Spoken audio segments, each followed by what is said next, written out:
ನಮಸ್ಕಾರ ಪ್ರಿಯ ವೀಕ್ಷಕರೇ, ನಾನು ನಿಮ್ಮ ಭುವನ ಲೋಕೇಶ್. ವೀಕ್ಷಕರೇ, ಸೆಪ್ಟೆಂಬರ್ ತಿಂಗಳಿನಲ್ಲಿ ಮಾಸ ಭವಿಷ್ಯ ಅನ್ನುವಂಥದ್ದು ಯಾವ ಯಾವ ರಾಶಿಯವರಿಗೆ ಯಾವ ರೀತಿಯಾಗಿ ಇದೆ ಅನ್ನೋದನ್ನು ನಾವು ತಿಳ್ಕೊಳ್ಬೇಕಾಗುತ್ತೆ.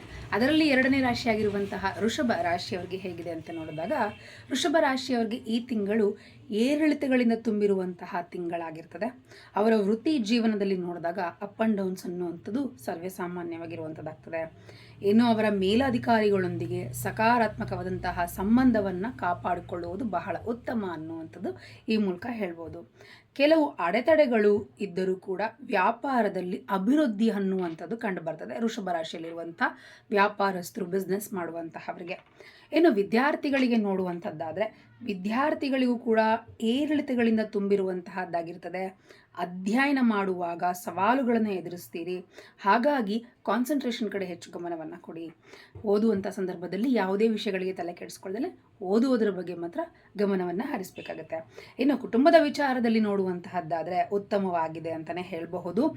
ಆರೋಗ್ಯ ವಾತಾವರಣ ಅನ್ನುವಂತಹದ್ದು ಕುಟುಂಬದಲ್ಲಿ ಇರೋದರಿಂದಾಗಿ ನಿಮ್ಮ ಸುತ್ತಲಿನ ಜನರ ಕಡೆಗೆ ನೀವು ಒಂದು ಒಳ್ಳೆಯ ಮನಸ್ಥಿತಿಯಿಂದ ಇರುವ ಹಾಗೆ ಖುಷಿಯ ಸಂದರ್ಭಗಳನ್ನು ಹಂಚಿಕೊಳ್ಳುವಂತಹ ರೀತಿಯಾಗಿ ಕುಟುಂಬದ ವಾತಾವರಣ ಅನ್ನುವಂಥದ್ದು ಈ ತಿಂಗಳಿನಲ್ಲಿ ಇರ್ತದೆ. ಇನ್ನು ಪ್ರೇಮ ಜೀವನದ ಬಗ್ಗೆ ಮಾತನಾಡುವಂತಹದ್ದಾದರೆ, ಮೊದಲಾರ್ಥದಲ್ಲಿ ತೊಂದರೆಗಳಿಂದ ಇದ್ದರೂ ಕೂಡ ನಂತರದಲ್ಲಿ ನಿಮ್ಮ ಪ್ರೀತಿ ಮತ್ತು ಸಾಮರಸ್ಯ ಕ್ರಮೇಣವಾಗಿ ಬೆಳೆಯುತ್ತಾ ಹೋಗ್ತದೆ. ಸ್ವಲ್ಪ ಸೆಪ್ಟೆಂಬರ್ನ ಮೊದಲ ಭಾಗದಲ್ಲಿ ನಿಮಗೆ ಸ್ವಲ್ಪ ತೊಂದರೆಗಳಾದರೂ ಕೂಡ ನಂತರದಲ್ಲಿ ನಿಮ್ಮ ಮಧ್ಯೆ ಪ್ರೀತಿ ಮತ್ತು ಸಾಮರಸ್ಯ ಅನ್ನೋದು ಬೆಳೆಯುವಂಥದ್ದಾಗ್ತದೆ. ಈ ಸಂಬಂಧ ಅನ್ನುವಂಥದ್ದು ಬಲಗೊಳ್ಳಲಿಕ್ಕೆ ಅದು ಕೂಡ ಕಾರಣವಾಗ್ತದೆ.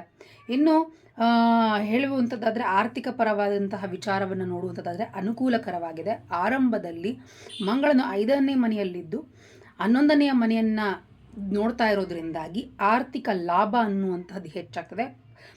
ಆರ್ಥಿಕ ಲಾಭಗಳ ಹೆಚ್ಚಿನ ಜೊತೆಗೆ ಖರ್ಚುಗಳು ಕೂಡ ಕಡಿಮೆ ಆಗುವಂಥ ಸಾಧ್ಯತೆಗಳಾಗ್ತದೆ. ಇನ್ನು ಆರೋಗ್ಯಪರವಾಗಿ ನೋಡುವಂತಹದ್ದಾದರೆ, ಆರೋಗ್ಯದ ಪರವಾಗಿ ಈ ತಿಂಗಳು ಶೀತ, ಜ್ವರ ಮತ್ತು ಹೊಟ್ಟೆ ನೋವು ಈ ರೀತಿಯಾದಂತಹ ಶೀತದ ಒಂದು ಪ್ರಾಬ್ಲಮ್ ಆಗಿ ಅಥವಾ ಕೆಮ್ಮು, ನೆಗಡೆ ಜಾಸ್ತಿಯಾಗಿ ಹೊಟ್ಟೆ ನಿಮಗೆ ಅಸ್ವಸ್ಥ, ಸ್ವಲ್ಪ ಹೊಟ್ಟೆ ಸಂಬಂಧಪಟ್ಟಂತಹ ಪ್ರಾಬ್ಲಮ್ ಆಗುವಂಥದ್ದು ಆಗ್ತದೆ. ಅದಕ್ಕಾಗಿ ಸ್ವಲ್ಪ ಆಹಾರದ ಬಗ್ಗೆ ಹೆಚ್ಚು ಗಮನವನ್ನು ಹರಿಸಿ. ಈಗ ಮಳೆಗಾಲ ಆಗಿರೋದ್ರಿಂದ ಬೇಗ ವೈರಸ್ಗಳ ಅಟ್ಯಾಕ್ ಆಗುವಂಥದ್ದಾಗ್ತದೆ. ಹಾಗಾಗಿ ಇನ್ನು ಪರಿಹಾರ ಏನಪ್ಪ ಅನ್ನುವಂಥದ್ದಾದರೆ, ಶುಕ್ರವಾರ ನೀವು ಶುಕ್ರನ ಒಂದು ಬೀಜಾಕ್ಷರಿ ಮಂತ್ರವನ್ನು ಜಪ ಮಾಡೋದ್ರಿಂದಾಗಿ ಸಾಕಷ್ಟು ಅನುಕೂಲತೆಗಳನ್ನು ಪಡ್ಕೊಳ್ತಾ ಹೋಗ್ತೀರಾ.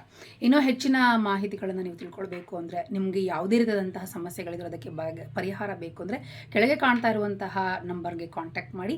ಹಾಗೆಯೇ ನಮ್ಮ ಚಾನಲ್ನ ಸಬ್ಸ್ಕ್ರೈಬ್ ಮಾಡ್ಕೊಳ್ಳಿ. ಇನ್ಸ್ಟಾಗ್ರಾಮ್ನಲ್ಲೂ ಕೂಡ ಫಾಲೋ ಮಾಡಿ. ಒಳ್ಳೆಯದಾಗಲಿ.